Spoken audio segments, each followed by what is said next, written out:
Les relations commerciales et économiques entre l'Afrique et la Chine se sont effectivement développées au cours des dernières années dans différents secteurs.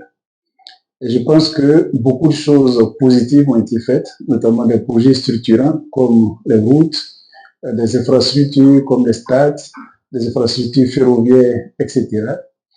Et avec beaucoup de développement minier aussi.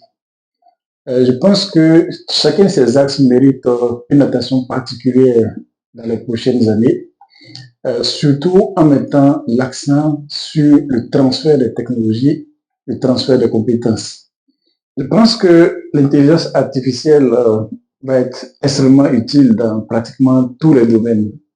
Donc, pour ce qui concerne le continent africain, vu que nous sommes essentiellement à vocation agricole, l'intelligence artificielle peut être utilisée ici pour, on va dire, améliorer la performance de nos systèmes agricoles. Ne serait-ce que, par exemple, les systèmes d'arrosage goutte à goutte, la détection rapide des maladies, des cas de maladies au niveau des plantes, en utilisant des drones, la détection des maladies chez les animaux même, en utilisant l'intelligence artificielle à distance, là où le vétérinaire ne peut pas arriver.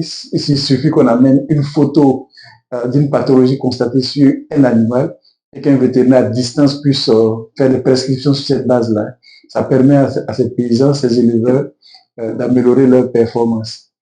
Dans le domaine de la biodiversité, on a parlé tout à l'heure du capital naturel. Je pense que l'intelligence artificielle va être extrêmement utile pour mieux surveiller et mieux conserver nos forêts.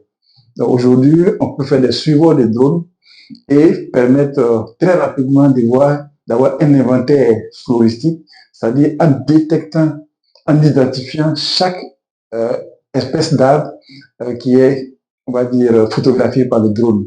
La même chose au niveau de la faune sauvage. Et donc, en plus de ces avancées au niveau du suivi écologique, on peut également détecter des cas d'agression des forêts par suivi des drones en utilisant l'intelligence artificielle.